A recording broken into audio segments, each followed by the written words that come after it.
Olá, meus queridos amigos, minhas queridas amigas.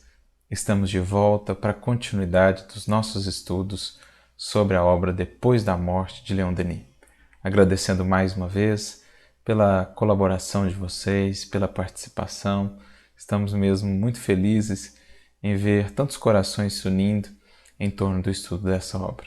Que Jesus e o alto sigam nos inspirando sempre.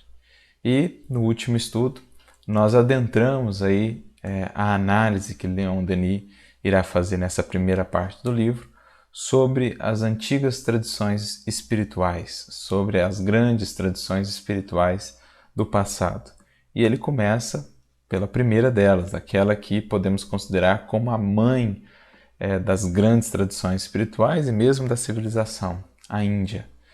E na primeira parte desse capítulo 2, ele se dedica mais a falar sobre o hinduísmo, essa que é talvez a mais antiga dessas tradições, pelo menos a que tem os primeiros registros, os primeiros livros escritos, que é muito rica e que influenciou certamente a muitas outras tradições e civilizações ao longo dos tempos. Então ele começa falando sobre o hinduísmo, fala sobre Krishna, fala sobre os Vedas, fala sobre os Mahatmas, e foi mais ou menos essa abordagem que nós trouxemos no último estudo.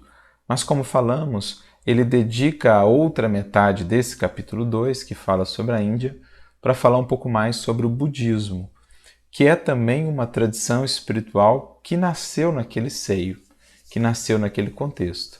A gente vai ver certas similaridades entre o budismo e o hinduísmo, sobretudo no que diz respeito a esse cuidado com a vida mental, com o pensamento, com o autodomínio, né, com a libertação aí do cativeiro dos desejos, das paixões. Então a gente vai perceber muitas similaridades. Claro que o budismo é bem mais contemporâneo, se pensarmos com relação aos Vedas, né, com relação ao surgimento do hinduísmo. O budismo nasce ali por volta do século VI a.C., com a vinda de Siddhartha Gautama, aquele que ficou chamado ou conhecido como Buda. E é importante que já frisemos aqui, desde já, que Buda, como Cristo, por exemplo, não é um nome, é na verdade um título. Buda, em sânscrito, significa o desperto. Portanto, Buda, o Siddhartha Gautama, o Sakyamuni, o fundador desta tradição espiritual, assim foi conhecido porque entendeu-se que ele havia alcançado esse estado de um indivíduo desperto, uma consciência desperta para a realidade do que seja a vida, para a realidade dos fenômenos que nos envolvem. Então, busca-se no budismo alcançar esse estado de Buda, ou adentrar essa condição espiritual de Buda. Mais ou menos como nós vemos no Espiritismo e no Cristianismo, a ideia de Cristo, né? Que para nós é também uma condição espiritual a ser alcançada.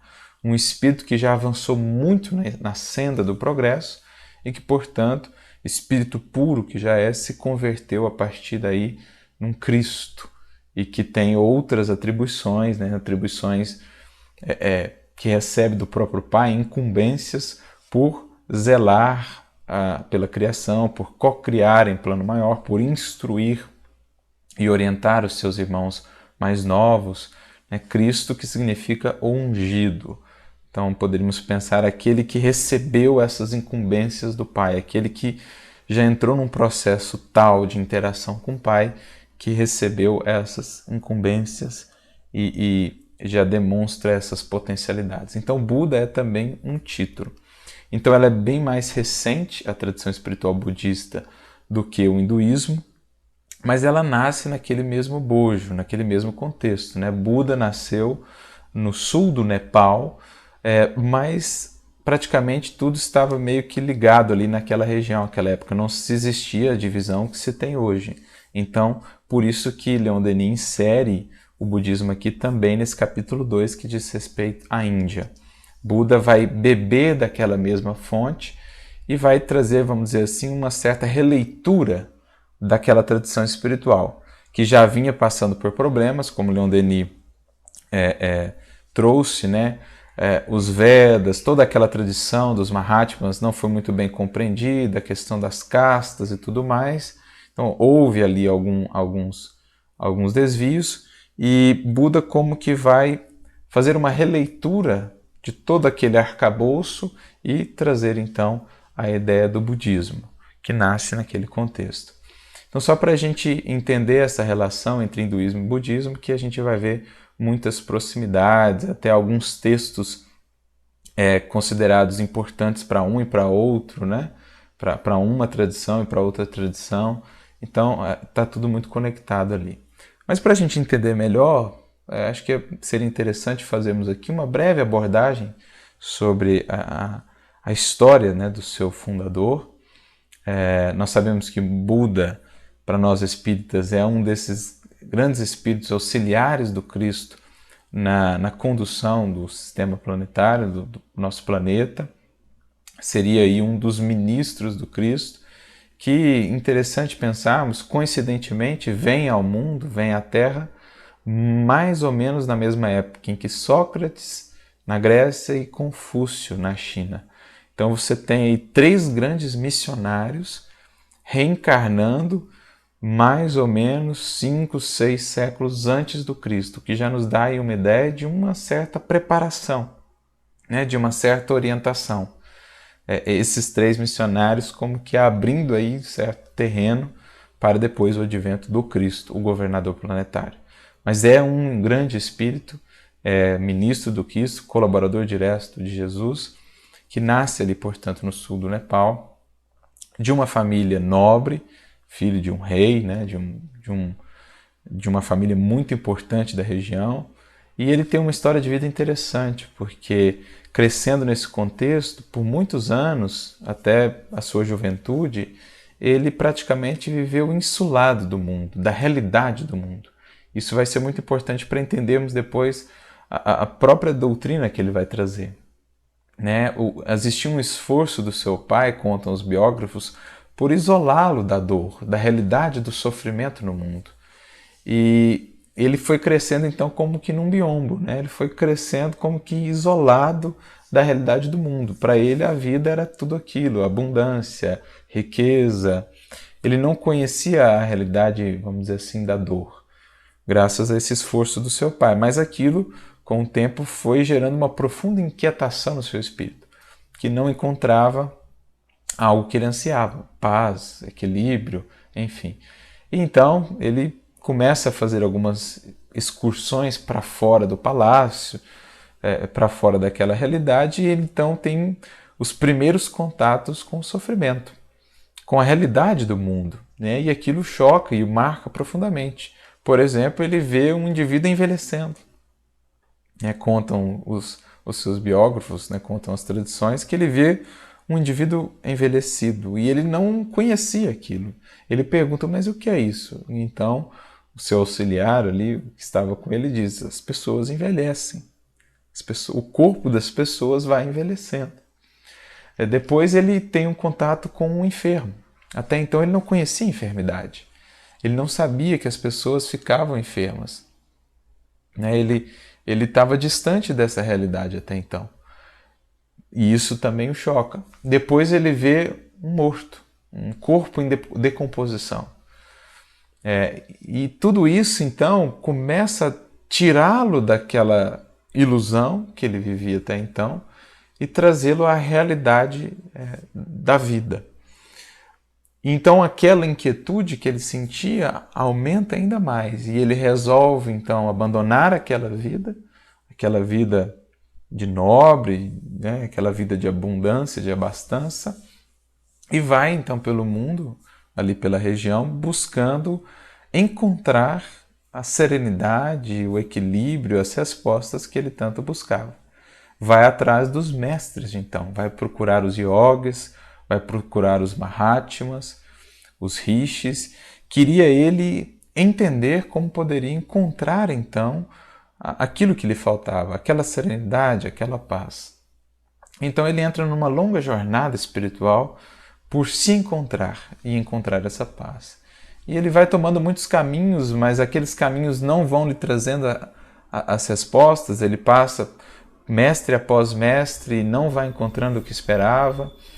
Em determinado momento ele passa a adotar uma vida de um ascetismo muito profundo, então com muitas privações, com muitas mortificações. Conta-se que chegava às vezes a comer 1 grão de arroz às vezes por dia, dormir de cabeça para baixo, beber da própria urina, enfim, vida de muito ascetismo, mas mesmo aquilo não lhe proporcionava a devida paz. E conta-se então que em determinado momento, quando já estava muito magro por conta daquela vida ascética, o corpo muito debilitado, estava ele meditando, quando uma moça, uma mulher que passava por ali, o vê e, condoída com a condição que ele estava, oferece a ele um prato, um pouco de arroz, uma sopa de arroz. E então, naquele momento, ele aceita aquilo e come. Os ascetas que estavam com ele logo se afastam, o abandonam, pensando, esse não conseguiu suportar a vida de ascetismo. Mas é ali justamente que ele haveria encontrado o conhecido caminho do meio, sem os excessos, sem as extravagâncias, os exageros, o caminho do meio, o caminho do equilíbrio. Muito interessantemente, algo que depois é defendido, por exemplo, por Aristóteles, quando diz que a virtude é o caminho do meio. Se pensarmos no próprio cristianismo, né, esse caminho do meio, o caminho reto do meio, como de fato o caminho mais propício para a iluminação. E ali, de fato, ele começa então a entrar no processo mais profundo que o levaria depois a aquilo que ficou conhecido na tradição budista como Nirvana. Então ali ele encontra esse caminho do meio. Ele abandona aquela vida de um ascetismo exagerado e passa a adotar esse caminho do equilíbrio, da moderação, da ponderação. Então, basicamente, essa é a jornada de Buda, né, de Sakyamuni, Siddhartha Gautama, são vários os nomes, lembrando que Buda não é nome, é o título, até chegar à elaboração aí da sua doutrina, e aí ele começa então a ter os seus discípulos, os seus seguidores e tudo mais. Essa é basicamente a sua jornada aqui, tratada, claro, muito resumidamente. Como falamos no episódio passado, a ideia aqui, tanto nossa como de Denis, não é entrar muito a fundo em cada uma dessas tradições espirituais, porque não é nem o escopo da obra e nem teríamos tempo para tanto.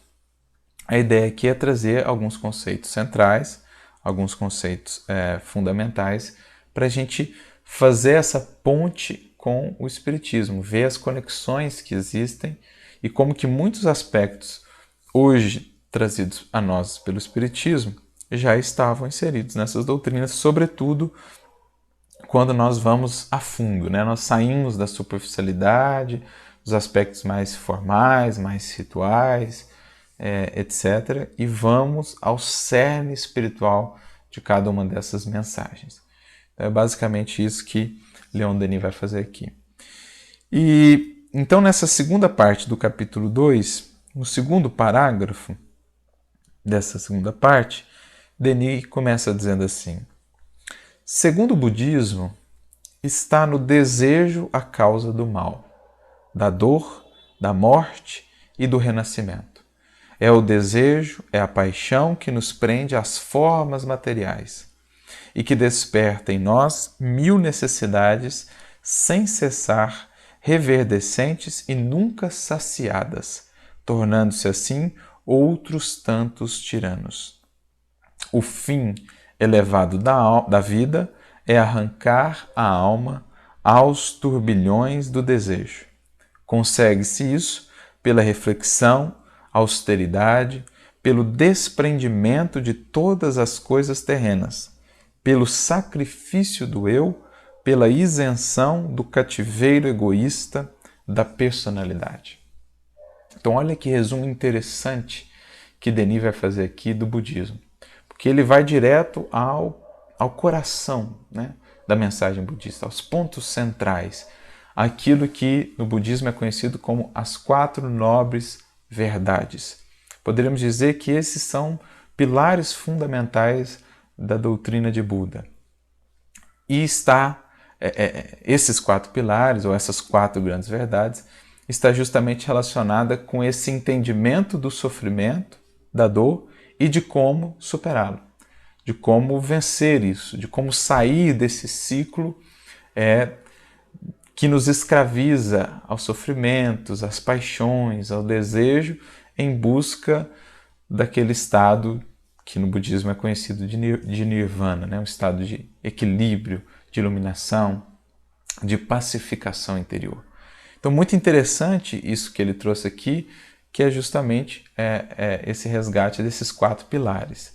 Então, essas 4 nobres verdades, elas como que fecham um ciclo. Então, a primeira delas é chamada de dukkha, e é a verdade, a grande verdade, que vai tratar da realidade do sofrimento. Então, essa primeira grande verdade, no sânscrito dukkha, vai dizer basicamente o seguinte: há sofrimento. Então, é o tomar contato com o sofrimento que existe na vida transitória aqui. Então, no ciclo de renascimentos, na vida material em que nos encontramos, em Maya, como se define no sânscrito, há sofrimento. E esse sofrimento está relacionado, está associado à própria transitoriedade do mundo aqui, da matéria, de Maya. Essa transitória, Maya, lembrando, é a ilusão. Então, é a vida ainda vivida apenas no âmbito da ilusão da materialidade. Ou seja, quando o indivíduo ainda vibra naquele clima, naquela consciência de que a vida é o que ele pode tocar, é o que ele pode usufruir com o corpo, é o que ele pode enxergar. A vida se resume a isso, mas isso diante da vida de fato, que ela é ilusão. Então, isso é dukkha. Essa transitoriedade do mundo material que leva ao sofrimento. Então, no mundo material há dor, a perda, a doença, a enfermidade, a angústia, a fracasso, a frustração. Então, essa é a primeira grande verdade, a primeira nobre verdade do budismo. Dukkha. É aquilo que Buda entrou em contato lá naquele seu processo de despertar, né? Ele que vivia naquela ilusão, isolado da realidade da vida, tem esse primeiro contato com essa primeira nobre verdade. O sofrimento existe. E ele está associado à transitoriedade desse mundo. Então, essa é a primeira nobre verdade do budismo, que nos leva à segunda. Bom, o sofrimento existe. Vai-se buscar agora a origem do sofrimento. Então, a segunda nobre verdade do budismo, chamada Samudaya, está relacionada à origem do sofrimento, à realidade da origem do sofrimento. E aí, o que Buda vai dizer? Onde está a origem desse sofrimento? No desejo ou no apego. No apego à transitoriedade, aos desejos sensuais, a tudo que diga respeito às paixões, é daí que nasce o sofrimento. Ou seja, a frustração nasce do quê? Da falsa sensação de posse, da busca desequilibrada pelo prazer.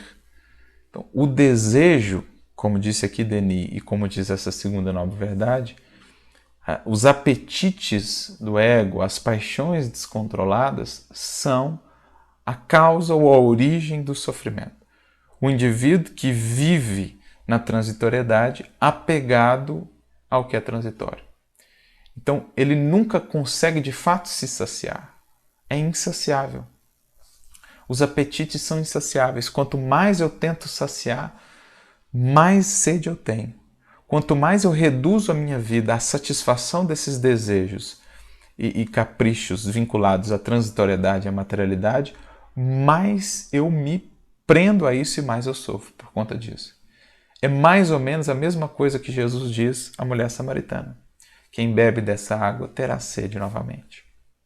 Quem, porém, beber da água que eu lhe der, nunca mais terá sede. Ou seja, quando buscamos saciar essa sede da alma nas fontes ou nos poços do mundo, dos desejos, dos caprichos e etc., tudo que diga respeito à transitoriedade, essa sede nunca se sacia. Pode momentaneamente se ter essa sensação de que foi saciada, mas no fundo não foi, porque logo ali adiante estaremos com sede novamente e às vezes com mais sede ainda. Então essa é a segunda nobre verdade do budismo, chamada de samudaya. É a realidade da origem do sofrimento. E aí passa-se então a terceira nobre verdade do budismo, que é agora a realidade da cessação do sofrimento.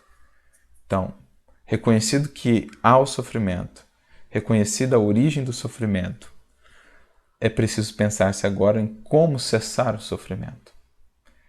E essa terceira nobre verdade, chamada de Niroda, vai dizer que esse antídoto encontra-se na renúncia, no desapego. Veja que interessante, né? Então, se o problema está no apego, nos desejos, nos apetites, nas paixões, para nós espíritas, no egoísmo, a resolução disso, ou o antídoto disso, estará onde? Na renúncia, no desapego. Para nós, no espiritismo, no cristianismo, na caridade desinteressada.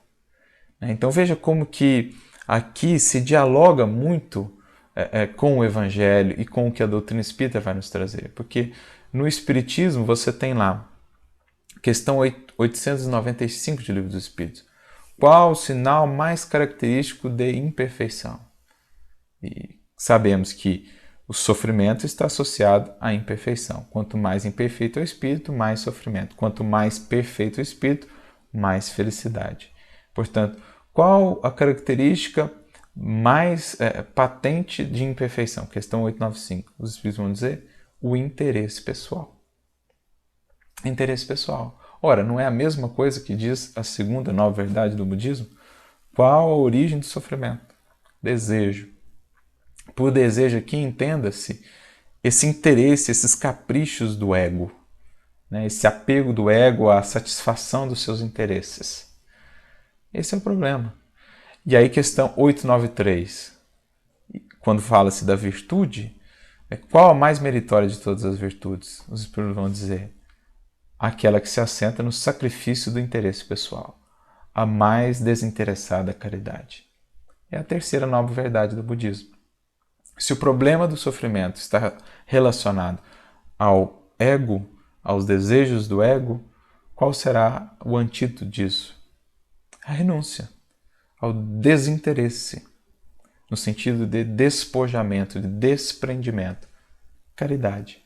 Lembrando que a caridade, para nós espíritas, e mesmo no Evangelho, ela é muito mais do que simplesmente o ato de doação, né, de auxílio material. A caridade é entendida como essa virtude que engloba todas as outras, portanto, engloba também a humildade e engloba esse despojamento, esse desapego, é aquele sentimento de entrar na dinâmica da vida, entrar e entender essa realidade da vida, de doação, de serviço, sem se prender a nada, nem a ninguém. Então, o amor realmente livre, que ajuda, que ampara, sem expectativas, sem esperar qualquer espécie de retorno, seja material, seja de qualquer forma. Então, esse amor é realmente livre, que não prende, que não possui, que não se deixa possuir, como diz Khalil Gibran. Esse é o amor real, a caridade desinteressada, é o caminho da cessação do sofrimento, é a renúncia. Caridade e renúncia estão sempre juntas. Então, essa é a terceira nobre verdade do budismo, chamada de Niroda, a realidade da cessação do sofrimento. Então, tem um antídoto, tem um meio de sair dessa ilusão, desse ciclo de renascimentos na materialidade. Então, aqui ele está falando, na verdade, da jornada de purificação do espírito. Porque é isso, né? Nós, no Espiritismo, vamos aprendendo o quê? Na medida que o espírito vai ascendendo, ele vai se desmaterializando. E quando ele chega a ser puro espírito, ele não precisa mais reencarnar, a não ser a título de missão. Portanto, ele se libertou do círculo das reencarnações, ele se libertou de Maya. Ele alcançou aquilo que no budismo se chama de estado de nirvana, de integração com o divino, com as leis divinas. de purificação interior. Isso se faz o antídoto para se chegar a isso é a renúncia, é o desinteresse pessoal, né? É a vitória sobre o ego para a manifestação do eu divino. E aí a gente chega então à quarta e última grande ou nobre verdade do budismo, chamada em sânscrito de Magga, que é a realidade do caminho para a cessação do sofrimento. Então veja que fechamos um ciclo. Nós temos aí, primeiro, a realidade do sofrimento, há sofrimento na materialidade, na transitoriedade, dor, angústia, envelhecimento, perda, fracasso, frustração. Há uma origem para esse sofrimento, que é o apego, que é o desejo. Há um antídoto, há um remédio para a cessação desse sofrimento, que é a renúncia, que é o despojamento, o desapego. E há um caminho para se chegar a essa cessação do sofrimento. Então, essa última nobre verdade do budismo, chamada de Magga, é a que vai apresentar então o famoso ou conhecido caminho óctuplo do budismo, né? O nobre caminho óctuplo, que vai ser esse caminho, essa jornada da alma, da mente, em busca da cessação do sofrimento. Então ela vai ter 8 passos principais. O primeiro deles é entendimento correto, depois pensamento correto, linguagem correta, ação correta, modo de vida correto, esforço correto, atenção plena correta e, por último, concentração correta. Então esse é o caminho óctuplo do budismo que está inserido aí nessa quarta nobre verdade do budismo, Magga, o caminho para a cessação do sofrimento. Percorrer esses 8 passos a fim de se conquistar, de se autodominar e, portanto, se iluminar, cessando o sofrimento, saindo do círculo de ilusão de Maya, vencendo a si mesmo a tirania dos caprichos, dos desejos, do ego, das paixões, para adentrar de fato na dinâmica da vida, sentindo-se realmente livre, ou seja, amando, servindo, doando, sem prender-se a nada nem a ninguém. É o amor realmente livre, é a iluminação. Então é isso que Denis traz aqui, nesse resumo sintético, mas muito profundo que ele faz do cerne da mensagem de Buda. Nesses 2 parágrafos que ele trouxe aqui, estão condensadas essas 4 nobres verdades do budismo, que são, de fato, os 4 pilares fundamentais aí, do caminho ou da doutrina que Buda apresentou. Mais adiante, Denis segue dizendo, né? Os seres, no próximo parágrafo, mais ou menos no meio do parágrafo, então ele começa dizendo assim: os seres, descidos do grande todo, a fim de operarem o problema da perfeição, inseparável do estado de liberdade e, por conseguinte, do movimento e do progresso, tendem sempre a voltar ao bem perfeito. Não penetram no mundo da forma, senão para trabalharem no complemento da sua obra de aperfeiçoamento e elevação. Então veja que interessante. Aqui é a ideia que o Espiritismo tem, ou seja, você tem mundo espiritual e mundo material. Qual o objetivo da encarnação? Progresso e aperfeiçoamento do ser. Então, esse mundo aqui transitório, todas as circunstâncias que aqui vivenciamos têm um único objetivo, de nos impulsionar, de nos ajudar, de nos estimular a galgar esses degraus em busca do perfeito bem, né? Que nos atrai, que é aí para nós a figura do próprio Criador. Então, a encarnação ou as reencarnações existem como recursos de evolução para o espírito, até o ponto em que ele não precise mais encarnar, né? Ele se torna um espírito puro e então o processo evolutivo prossegue, porque a distância que nos separa do Criador, da perfeição absoluta, é infinita, mas a encarnação não é mais necessária. Ele já colheu o que podia nessas experiências e se volta a encarnar a título de missão, de auxílio aos que aqui ainda estão, né? No caso de Buda, certamente não era um espírito que precisaria encarnar, mas veio a pedido do Cristo para contribuir, né? E ajudar os outros, no caso, a nós outros, a deixarmos e a vencermos esse círculo das reencarnações na jornada ascensional em busca da purificação do nosso espírito. Mais adiante, no próximo parágrafo, então ele diz: a ciência e o amor são dois fatores essenciais do universo. Enquanto não adquire o amor, o ser está condenado a prosseguir na série das reencarnações terrestres. Então veja, interessante, né? Ciência e amor. Essas duas asas, a sabedoria e a virtude, são as duas asas que de fato elevam o espírito na jornada ascensional rumo a Deus. Mas enquanto não faz esse movimento, o espírito está preso muitas vezes a essa teia de encarnações. E às vezes ele está reencarnando, mas ele não está crescendo com isso. Né? É o que Jesus vai dizer. Para ver o reino de Deus é preciso nascer de novo. Mas para ver e entrar no reino de Deus, quando ele conversa com Nicodemos, é preciso nascer da água e do Espírito. Então veja, primeiro Jesus fala para ver. Para entender melhor a vida, quando eu volto ao mundo espiritual, eu tenho um entendimento melhor da vida. Mas eu só vislumbro isso. Eu ainda não adentrei nessa realidade do reino. O fato de eu desencarnar, chegar no mundo espiritual e ver lá que a vida continua e tudo mais, não me transfere para essa condição espiritual do reino de Deus, da iluminação. Então, para ver o reino de Deus, é preciso nascer de novo. As reencarnações. Mas para ver e entrar no reino de Deus, é preciso nascer da água e do Espírito. Então, nascer da água, naquele contexto, no simbolismo do Evangelho, representa a encarnação, o vir à matéria, que é basicamente regida e mantida pela água. Né? O nosso corpo, a água é um elemento essencial, então nascer da água é voltar à matéria. Mas nascer do Espírito é transformar-se, é renovar-se. Então só essa renovação me leva de fato a entrar nesse reino de Deus.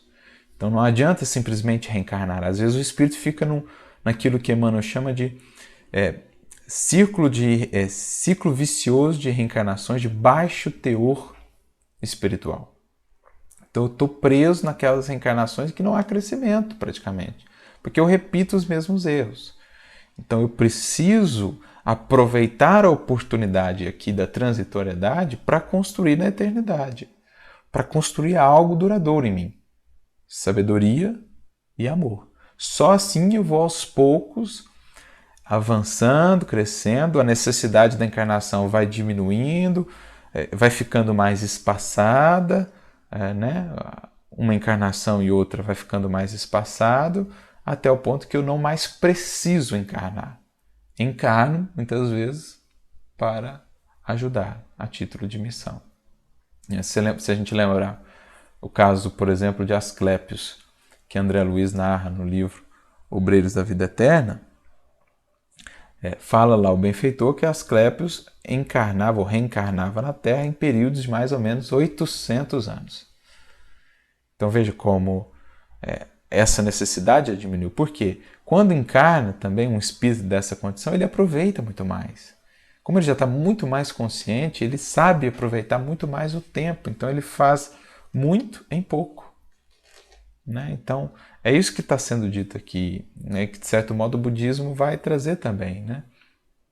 Essa ideia da reencarnação como se bem aproveitado, um caminho de libertação da necessidade desse círculo reencarnatório, samsara. Eu vou saindo dessa necessidade porque eu vou me purificando, eu vou construindo em mim, de fato, os valores da eternidade.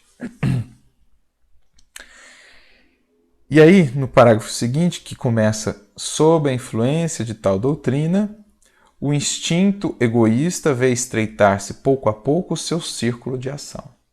Então o egoísmo vai cedendo espaço.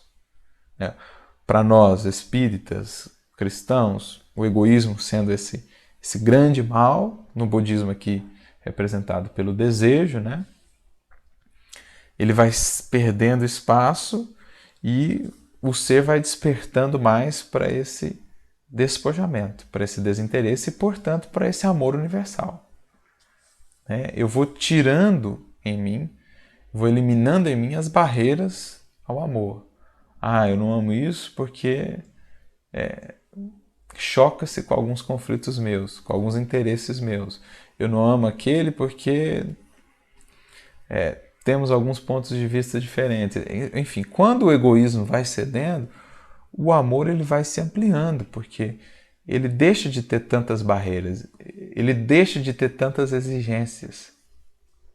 O que bloqueia uma vazão mais profunda de amor em nós são as exigências que ainda fazemos para amar.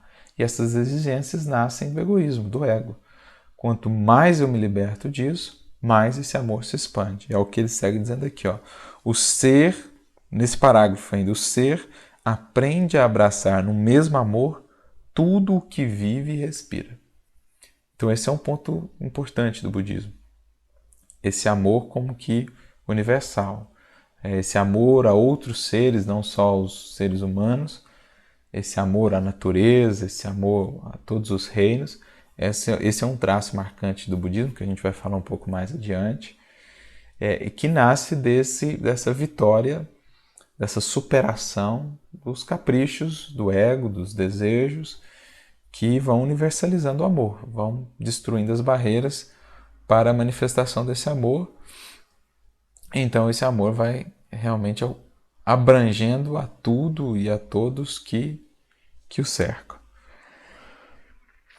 Continuando ainda nesse mesmo parágrafo, e isto nada mais é que um dos degraus da sua evolução, pois esta deve conduzi-lo a só amar o eterno princípio de que emana todo o amor e para onde todo ele deve necessariamente voltar. Esse estado é o do Nirvana. Então, um amor por tudo e por todos, que na verdade vai se tornando esse amor pelo divino, que há em tudo e há em todos. Então eu vou estreitando, na verdade, o meu laço, a minha relação profunda com o divino, com o Pai Criador, com a manifestação dele em tudo e em todos. É mais ou menos o que vemos no Evangelho, quando Jesus diz assim, bem-aventurados os puros de coração, porque verão a Deus. Então, quando eu vou purificando o coração, vou me libertando do egoísmo, me abrindo a esse amor universal, eu passo a ver Deus em tudo e em todos. Então, eu passo a ter esse amor, essa relação mais estreita com o Criador. E é isso o que aqui Denis vai chamar de Nirvana, né? Esse estreitamento da comunhão com o divino, em nós e em tudo o que nos cerca. Mas ele faz um alerta, né? Essa expressão, diversamente comentada, tem causado muitos equívocos.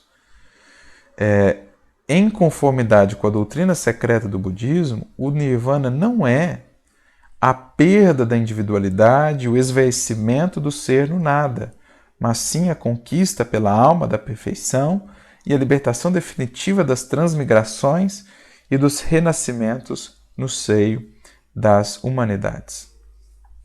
Então, o conceito de Nirvana, e Emmanuel vai falar sobre isso também no livro A Caminho da Luz, muitas vezes ele tem sido mal entendido. E essa incompreensão acerca desse conceito, muitas vezes tem gerado, em muitas vertentes espirituais, um certo estacionamento no sentido do progresso espiritual. Porque o Nirvana muitas vezes tem sido entendido ou como essa perda da individualidade, né? A ideia é muito mais essa perda das barreiras que nós criamos para com o todo. Nós continuaremos a ser espírito, imortal, mas não nos sentiremos mais divididos. Então, toda qualquer barreira para o amor terá sido rompida. Então, nós nos sentiremos conectados com o todo, mas existentes ali nesse todo, conscientes de nós. E por vezes o Nirvana também tem sido entendido como como que beatitude, né? Um estado meditativo, muitas vezes de inércia e tudo mais, mas não é essa a ideia. É preciso entender o Nirvana muito mais do que esse estado de paz, de repouso interior, mas de movimento, de criação, de elaboração. Não é aquele estado apenas contemplativo. Não é isso que é o Nirvana. O Nirvana é uma contemplação íntima, uma alma voltada para o Criador, para as leis divinas, harmonizada com essas leis, mas uma alma que age, uma alma que está inserida na dinâmica da criação, que é movimento, geração, cocriação constante, mas sem afobação, sem desequilíbrio, sem angústia, sem apego. Portanto, é um repouso interno com ação exterior, né? É o que Jesus, de certo modo, traz também no Evangelho, né? Quando ele diz, vinde a mim que darei descanso à vossa alma, é um descanso interno que ele fala, porque externamente somos convidados a agir. Né? Você vê Jesus a todo momento agindo, cocriando, servindo. Tinha os seus momentos de interiorização mais profunda, de oração, de meditação, mas no mais era a ação. Então, como diz Santo Agostinho no livro Confissões, inquieto está o nosso coração enquanto não repousar em ti. Em ti ele se referia a Deus. Portanto, o Nirvana é a perda dessa inquietude, porque agora o coração repousando em Deus está sempre sereno, está sempre tranquilo para melhor agir, para melhor servir. Então essa é a ideia do Nirvana. Emmanuel vai comentar isso no livro A Caminho da Luz, só que ele vai falar disso no capítulo 8, relativo à China, até por conta da influência, né, que o budismo depois teve na China, no Japão e tudo mais. Mas quando ele fala do Nirvana, ele diz assim, a ideia da necessidade de aperfeiçoamento espiritual é latente em todos os corações, mas o desvio inerente à compreensão do Nirvana é aí, como em numerosas correntes do budismo, um obstáculo ao progresso geral. Então, essa incompreensão com relação ao conceito de Nirvana fez com que muitos espíritos deixassem de avançar tanto quanto podiam, porque entenderam o Nirvana ou nesse âmbito aí de uma certa beatitude, de um insulamento meditativo, contemplativo, ou nesse sentido de uma perda da individualidade que não é de fato a proposta, né? Continuaremos com a individualidade, mas uma individualidade integrada ao Criador. Como diz o próprio Cristo, eu e o Pai somos um. Então, Cristo se reconhece ali como Cristo, como aquele ser, mas reconhece a sua unidade em sentimentos, em pensamentos com o Criador. O Nirvana, examinado em suas expressões mais profundas, deve ser considerado como a união permanente da alma com Deus, finalidade de todos os caminhos evolutivos. Nunca, porém, como sinônimo de imperturbável quietude ou beatífica realização do não ser. Então não é uma beatitude ou quietude imperturbável no isolamento, no afastamento da sociedade, nem uma beatífica realização do não ser, ou seja, quando você deixa de ser, quando você deixa de ser uma individualidade. Não é essa a ideia, é a ideia da integração com a lei e com o Criador, com o repouso, a tranquilidade, a serenidade que daí nasce e a integração com todos os seres que daí nasce. A vida é a harmonia dos movimentos, resultante das trocas incessantes no seio da natureza visível e invisível. Sua manutenção depende da atividade de todos os mundos e de todos os seres. Portanto, é ação, é harmonia no movimento, é serenidade na impermanência. É mais ou menos essa a ideia do Nirvana que é apresentada no budismo quando é entendida em sentido mais profundo. No próximo parágrafo, Denis segue dizendo, o presente explica-se pelo passado, não só para o mundo tomado em seu conjunto, como também para cada um dos seres que o compõem. Então é a lei de causa e efeito, a vida entendida nesse prisma maior, como esse contínuo de múltiplas existências, ora no mundo espiritual, ora no corpo físico, em que os atos das existências anteriores repercutem nas próximas e assim sucessivamente. Designa-se por karma toda a soma de méritos ou de deméritos adquiridos pelo ser. O karma é para este, em todos os instantes da sua evolução, o ponto de partida para o futuro, o motor de toda a justiça distributiva. Então, o conceito de reencarnação como esse instrumento da efetiva justiça divina já está aqui, como o Espiritismo nos apresenta hoje, já está aqui, mais ou menos delineado no budismo, né? Quando a gente pega, por exemplo, a questão 7.1, em que se fundamenta a verdade da reencarnação, os Espíritos vão dizer, na justiça de Deus. Então, só pode-se de fato compreender essa justiça equânime, equitativa do Criador, se considera essa realidade mais ampla da vida, das múltiplas existências, da solidariedade entre essas existências, em que os atos da vida anterior repercutem na próxima, como os atos da de agora repercutem nas próximas e assim sucessivamente, né? E aí ele traz aqui uma citação muito interessante. Diz assim, em Buda, veja só como é que ele coloca, né? Em Buda, ou seja, quando eu alcanço esse estado de Buda, uno-me à dor de todos os meus irmãos e, entretanto, sorrio e sinto-me contente porque vejo que a liberdade existe. Então veja que interessante. Eu passo a me integrar a todos, mas passo a entender também o momento de todos. E que a liberdade existe, então as escolhas de cada um é que definirão seus caminhos. E que todos haveremos de chegar um dia ao mesmo objetivo, né? Essa liberdade é o que dá a beleza da vida, porque senão seríamos simplesmente máquinas. Então eu passo a respeitar o momento de cada um, a entender o momento de cada um e a confiar, a esperançar, sabendo que aquele hoje que tropeça vai levantar e um dia vai chegar. Sabei, ó vós que sofreis, mostro-vos a verdade. Tudo o que somos é resultante do que fomos no passado. Tudo é fundado sobre os nossos pensamentos. Tudo é obra dos próprios pensamentos.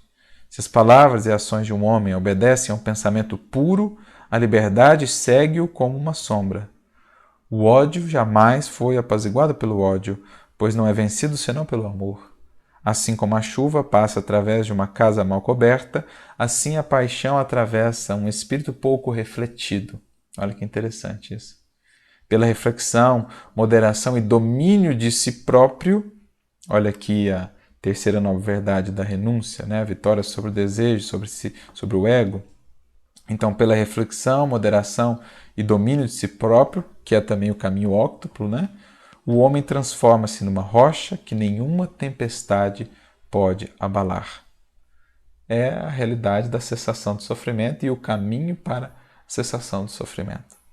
O homem colhe aquilo que semeou. Eis a doutrina do karma.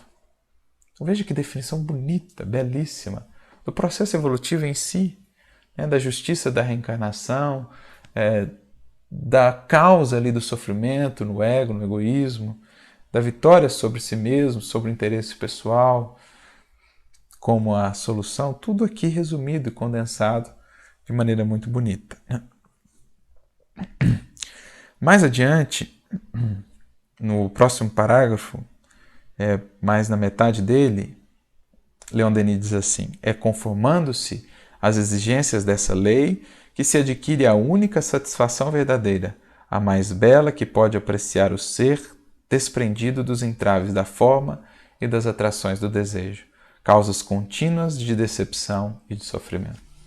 Então, esse aqui, o que Leon Denis nos trouxe aqui, é basicamente a questão 614 do Livro dos Espíritos, em que se entende que a felicidade é a perfeita integração com as leis naturais, ou com a lei de Deus, a lei divina.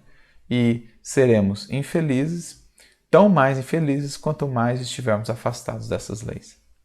A questão 614, Kardec pergunta o que se deve entender por leis naturais. Os Espíritos respondem: a lei natural é a lei de Deus, a única verdadeira para a felicidade do homem. Ela lhe diz o que ele deve fazer ou deixar de fazer, e ele só é infeliz quando dela se afasta.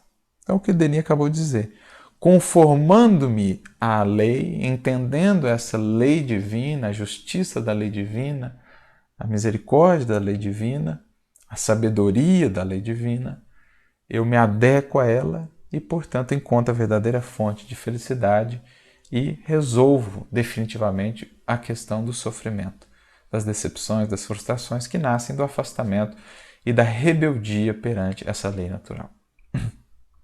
No próximo parágrafo, ele diz, recobrando aquela ideia do amor universal, a compaixão do budismo, sua caridade, estende-se a todos os seres. Segundo eles, todos são destinados ao nirvana e, por seres, devem entender-se os animais, os vegetais e mesmo os corpos inorgânicos.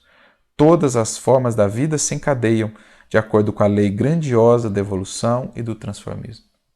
Belíssima definição, também presente no Espiritismo, e aí budismo e espiritismo vão partilhar dessa ideia de que todos os seres estão destinados a esse estado de purificação, a condição de espíritos puros, que no budismo é chamado aqui de nirvana.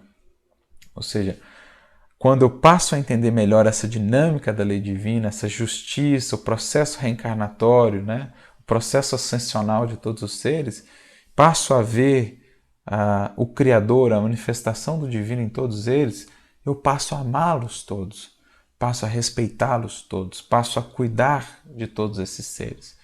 Por isso, no budismo, tem-se essa característica tão forte da compaixão para com os outros seres, para com os animais, para com os outros reinos, que, de certo modo, o cristianismo e o espiritismo também trazem. Se pensarmos no texto do Gênesis, é que aqui não é o escopo, mas temos lá já grandes convites nesse sentido, que depois vão ser reforçados pelo Espiritismo, no próprio Livro dos Espíritos, na obra de André Luiz, por exemplo. Já vamos ter essa ideia de estender essa compaixão, esse amor a todos os seres, porque todos estão destinados ao mesmo fim. E se estão nessa condição, ou se estamos numa condição na grande jornada ascensional evolutiva mais à frente deles, é para que possamos melhor ampará-los e ajudá-los a subirem também, assim como fazem conosco os que estão adiante de nós. O Buda, por exemplo, o Cristo, os anjos, de um modo geral, nos amparam e somos convidados também a ampará-los, a amá-los, a respeitá-los. Então há também aqui uma ideia de uma relação mais harmoniosa com a natureza.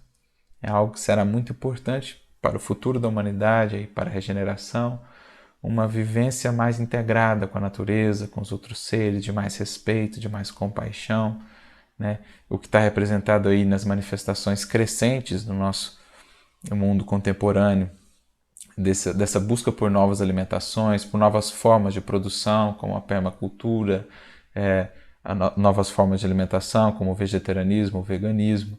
Tudo isso é esse florescimento dessa compaixão para com todos os seres, desse respeito para com a natureza, que certamente será um traço marcante da humanidade do porvir, né? Então, isso já estava lá no budismo, isso está no cristianismo, é só ter olhos de ver, e isso está no espiritismo também. Então, há essa partilha, e Leon Denis faz esse resgate aqui, né? Quando se passa a entender melhor essa beleza, esse encadeamento da lei divina, então não tem como não nutrir amor e compaixão por tudo isso. É muito similar ao que está na questão 604, por exemplo, de Livro dos Espíritos, quando se fala desse encadeamento de todas as coisas na natureza.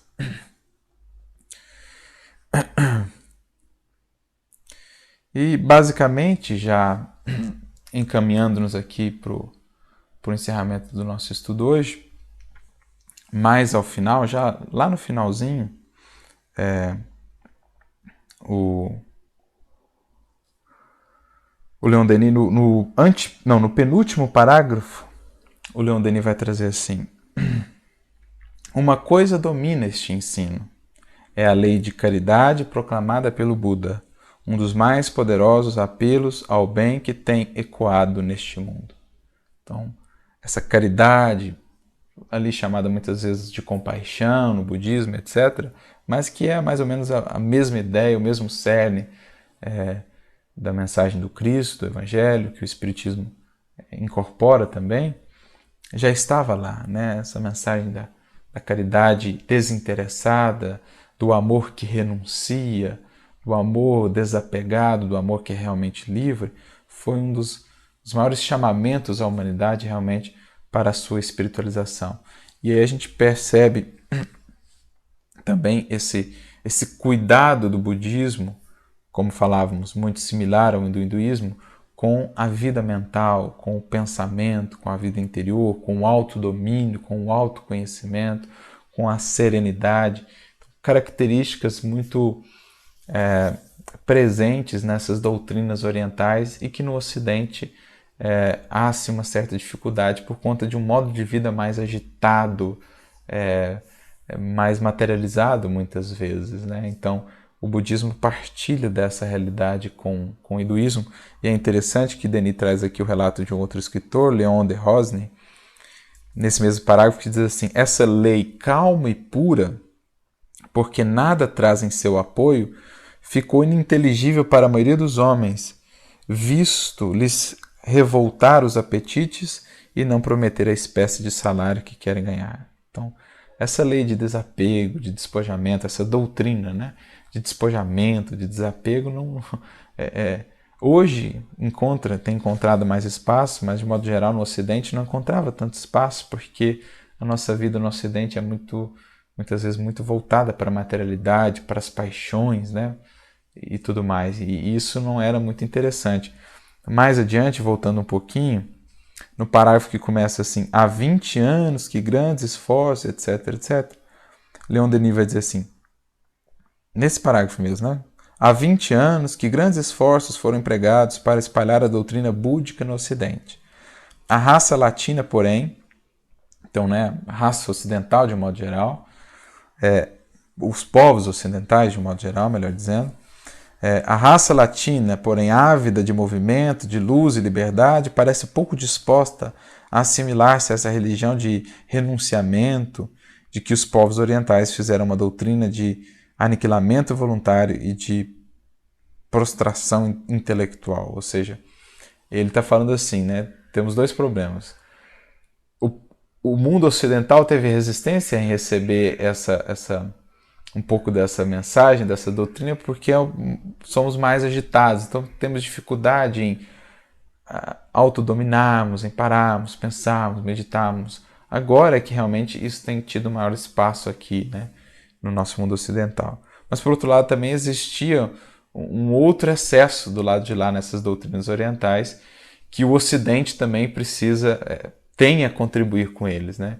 Foi mais ou menos isso um pouco da proposta, por exemplo, de Yogananda, que tentou fazer essa junção, né? Trazer do Oriente ao Ocidente essa questão da meditação, do autodomínio, do autoconhecimento, da serenidade interior, mas também levar do Ocidente para o Oriente essa ideia da realização, do mão na massa, desse vigor, né, de realização que o Ocidente tinha. Então, pegar as virtudes de cada um e fazer essa fusão. E é o que Denis está dizendo aqui, né? Falando dos problemas de cada lado. Então, ao mesmo tempo que se tem a virtude no Ocidente desse movimento, dessa ação, dessa realização, dessa disposição, tem-se o problema da agitação, da inquietude e tudo mais. Ao mesmo tempo que no Oriente se tem a virtude da serenidade, da calma, da meditação, da introspecção, às vezes se tem essa questão da estagnação, da prostração, no sentido de realizações mais materiais, né? Então o objetivo é juntar essas duas coisas. E isso tem se conseguido mais recentemente, né?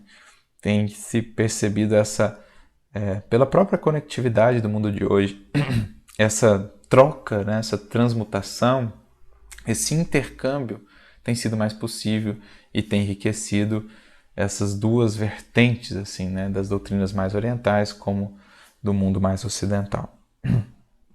E por fim, Denis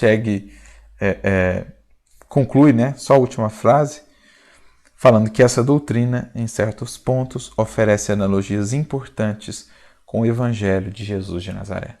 Então, como a gente destacou aqui, muitos pontos em comuns, né? Em comum, ensinamentos de Buda, ensinamentos do Cristo, do Espiritismo, que revivem e desdobram os ensinamentos do Evangelho. Então, a gente percebe mesmo em Buda, no budismo,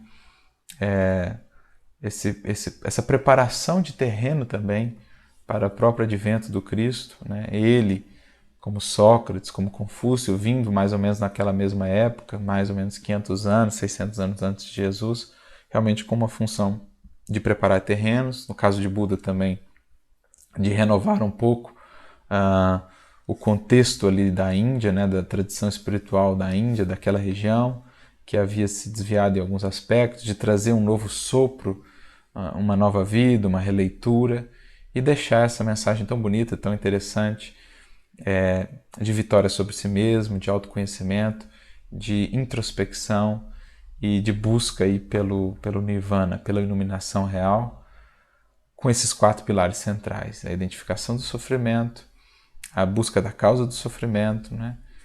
O desejo, o apego, o ego, a vitória, a cessação sobre o sofrimento, na renúncia, no despojamento, na caridade desinteressada, e esse caminho óctuplo para a sensação do sofrimento, do controle mental. Controle da mente, da fala, dos hábitos, dos gestos, enfim, até chegarmos de fato à iluminação. Então, basicamente, é isso que Denis traz aqui de maneira resumida. Espero que tenham conseguido aprender mais ou menos a ideia central do budismo. Fica aí, né, o convite àqueles que quiserem se aprofundar, que busquem, que leiam, relembrando aquela orientação dos próprios espíritos. Essas tradições têm muito a nos ensinar, sobretudo quando as olhamos com as lentes do espiritismo, que nos fazem separar ali revelação divina de concepções puramente humanas. Então fica aí a proposta para reflexão, e no próximo estudo, no próximo episódio, já adentramos o capítulo 3, uma civilização e uma tradição espiritual muito interessante, o Egito. Então, até a próxima. Que Jesus nos abençoe sempre.